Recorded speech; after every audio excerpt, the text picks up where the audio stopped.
Bursa, 1413. The last of his brothers is dead.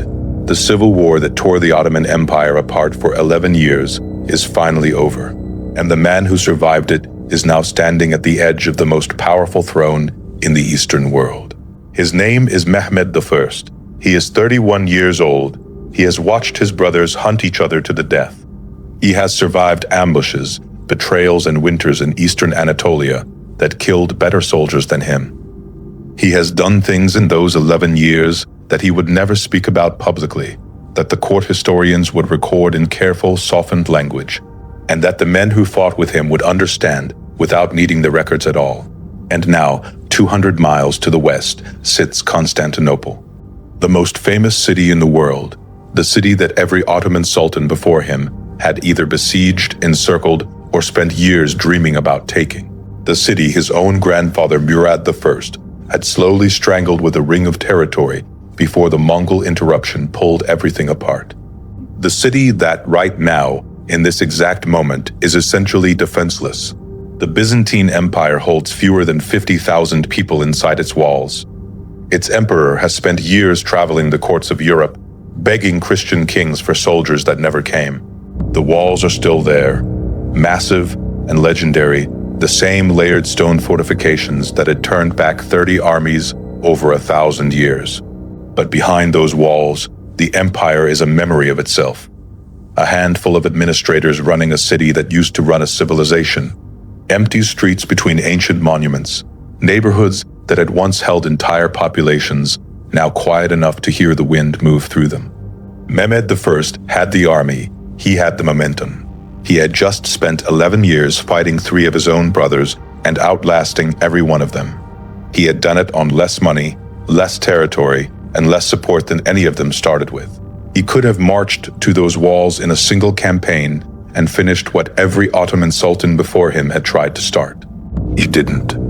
And that decision, made without ceremony, without announcement, without a single historian recording the precise moment it was made, changed the course of everything that followed.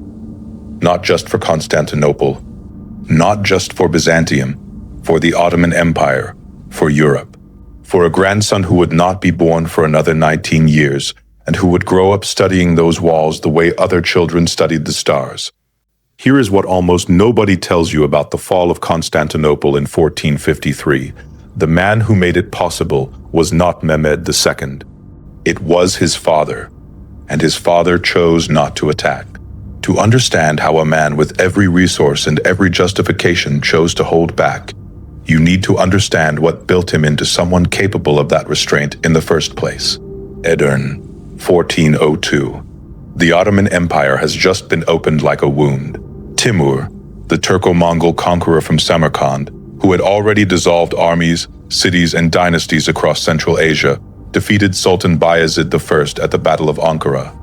Not just defeated, destroyed. Bayezid was captured in the field. Some accounts say he spent his final months in Timur's camp in a cage, displayed as proof of what the campaign had produced. He died there within the year. His sons scattered to whatever corners of the fractured empire they could reach and hold. Timur had no interest in governing an Ottoman empire. He dismantled it the way a man clears an inconvenient structure from his path, efficiently and without sentiment. The Anatolian principalities that Bayezid had spent decades absorbing were handed back to their original rulers.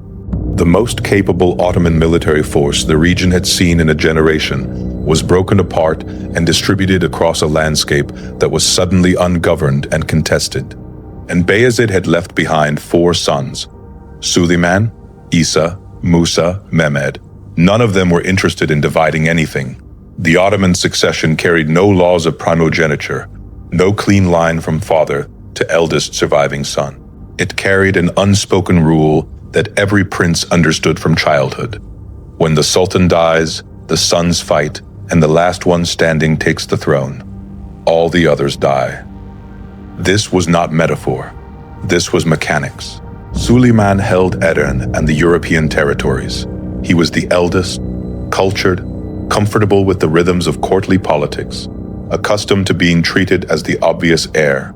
He moved quickly to establish himself as the legitimate sultan and began negotiating with the powers around him. Musa was a different instrument entirely. Where Suleiman was precise, Musa was overwhelming. Where Suleiman calculated, Musa accelerated. He was the kind of military commander who won because opposing him felt like trying to stop water with your hands. Issa held territory in western Anatolia, briefly, until events reduced his options to nothing.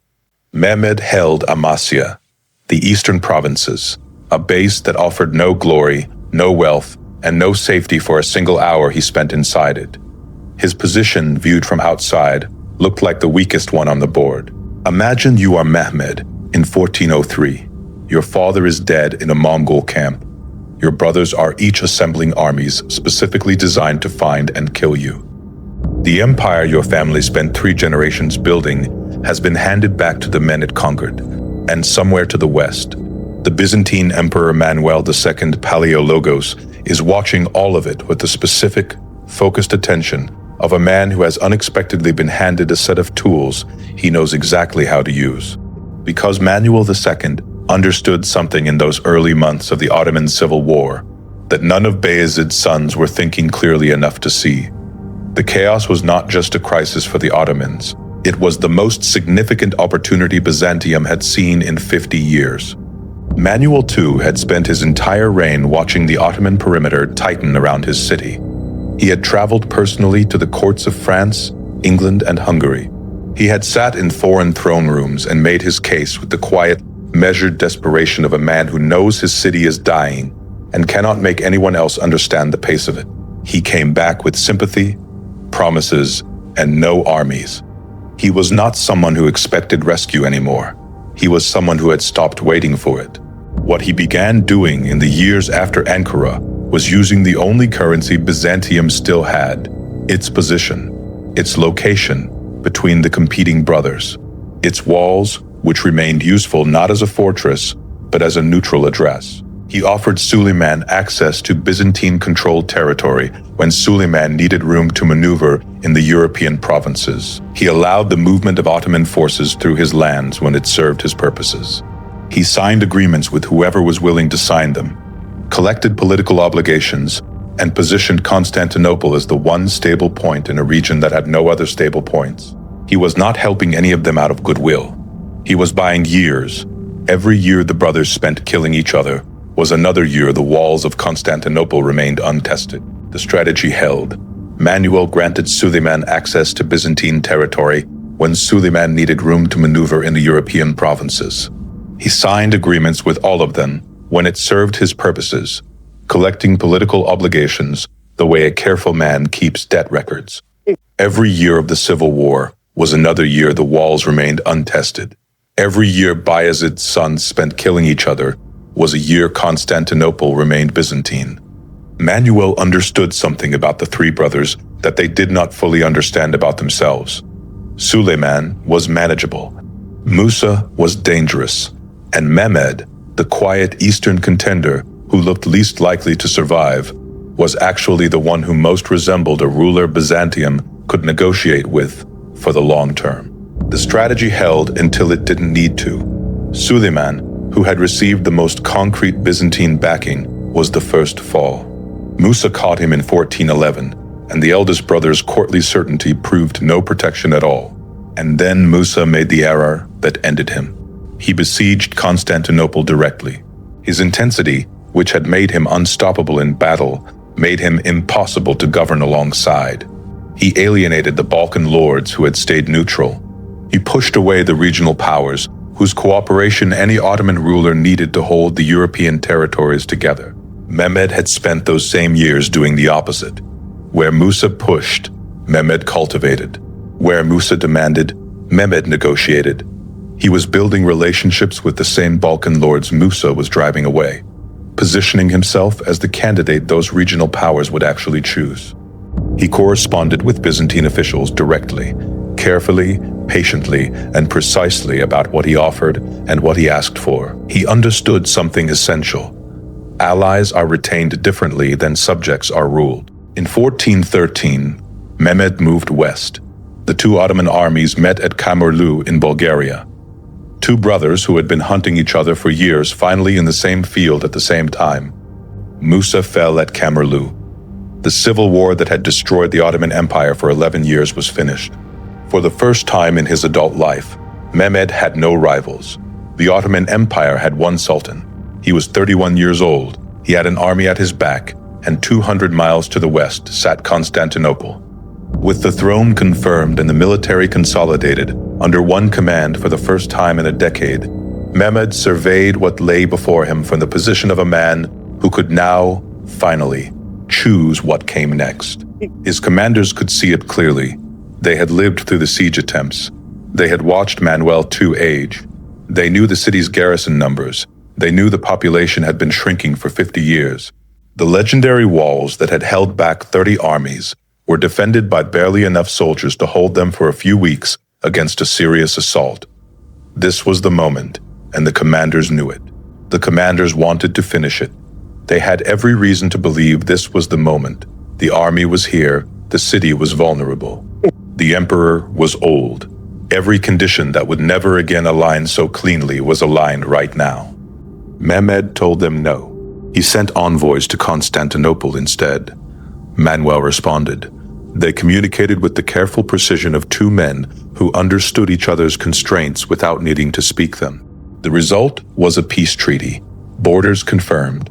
Territories returned. Mutual recognition between the Ottoman Empire and Byzantium. For the first time in a generation, they were technically not at war. His reasoning was not moral. 11 years of civil war had taught him that morality was a luxury that got people killed. The logic was purely structural and cold. The empire was not ready for Constantinople yet. The Anatolian principalities that Timur had restored were already testing their independence, watching to see what the new sultan would tolerate. The Balkan frontier required constant management. The treasury was depleted. The military needed time. A campaign against Constantinople in 1413 would drain resources and focus at the worst possible moment. The arithmetic was simple and unfavorable. The cost of a successful siege, if achievable at all, would hollow out an empire that had just spent 11 years destroying itself. And an unsuccessful siege would be far worse than no siege at all. It would signal to every principality, every Balkan lord, every rival watching from the edges, that the new sultan could be stopped. There were many watching. So he looked at those walls and did something almost no man in his position would have done. He treated Constantinople not as an opportunity, but as a scheduling problem. The question was not whether. The question was when and with what. And when he looked at those walls honestly, the answer to both questions was the same. Not now. Not yet. Not this generation possibly. He decided to let the answer wait. He turned east. In the 8 years before his death in 1421, Mehmed consolidated Ottoman power with a focus and discipline that the histories tend to summarize in a sentence or two. It was the most important work of his reign, and it receives the least space in the record.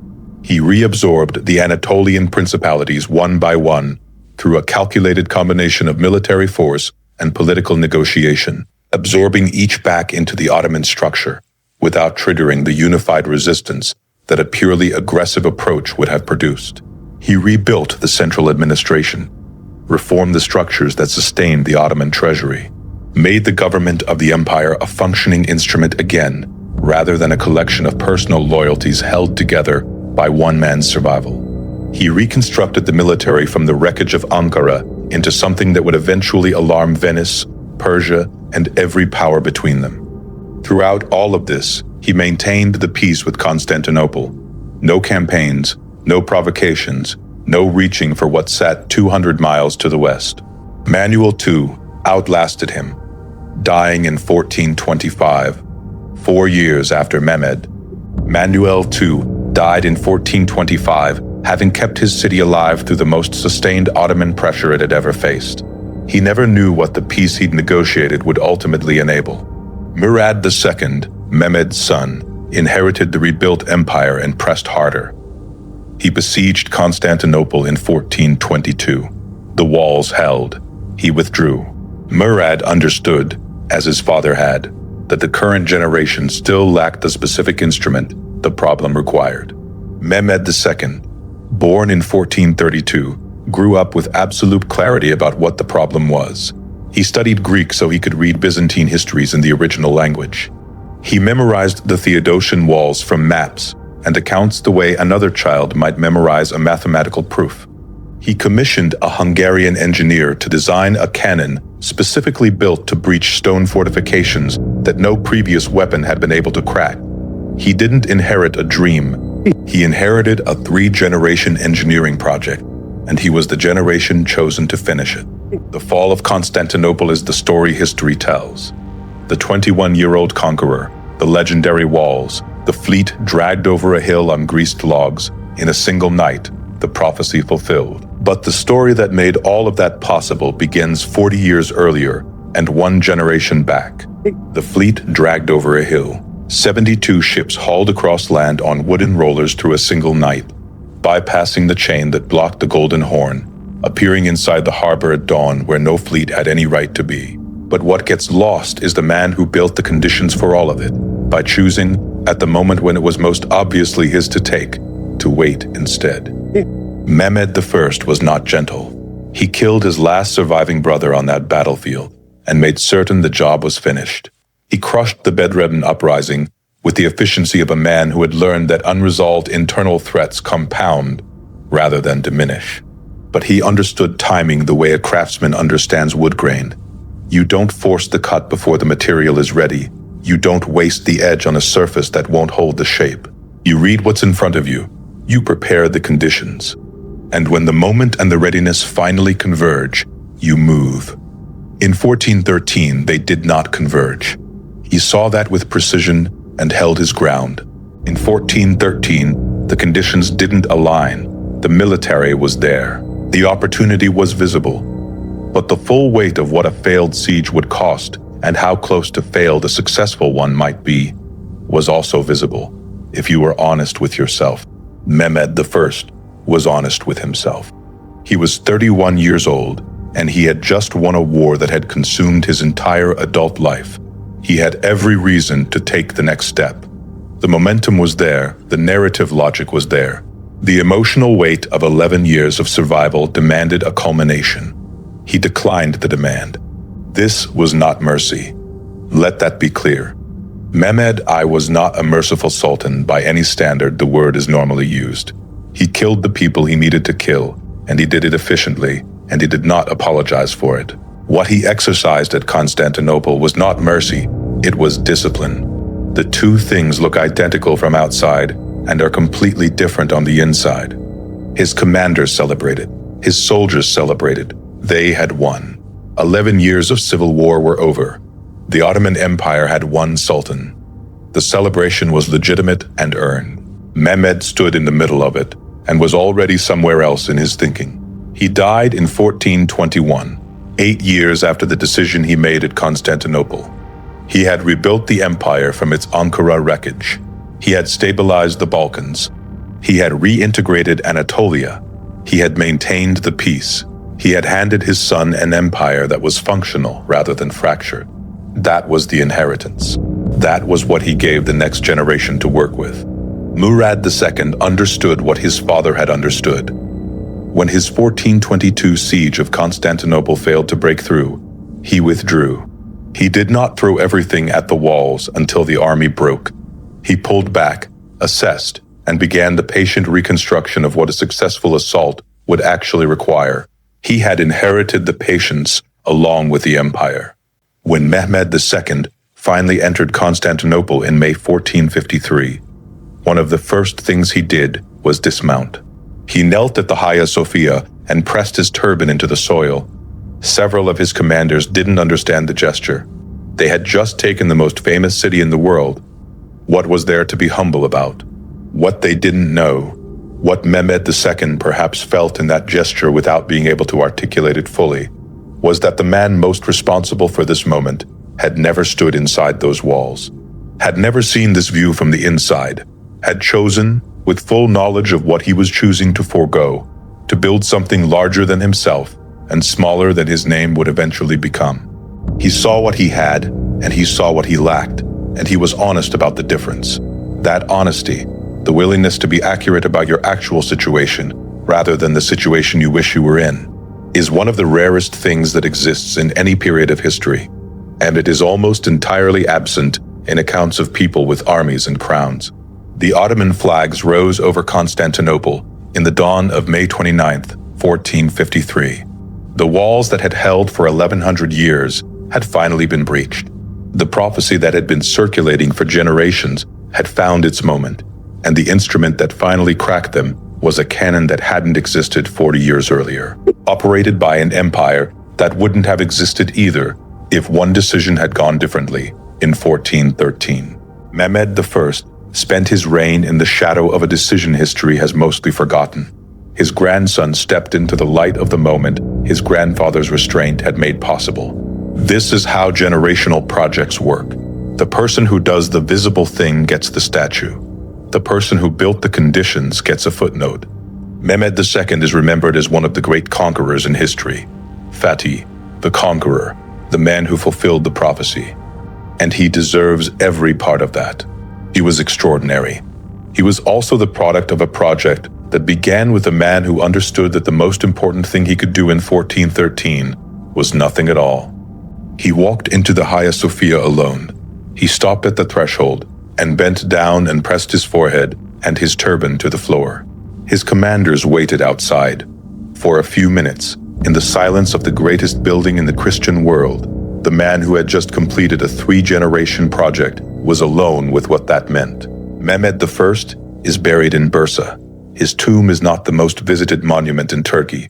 His name is not the name people say when they talk about the fall of Constantinople. But every account of what happened on May 29, 1453 is, in part, the account of a choice made in 1413 by a 31-year-old man who looked at the walls and understood that the most important thing he could do was wait.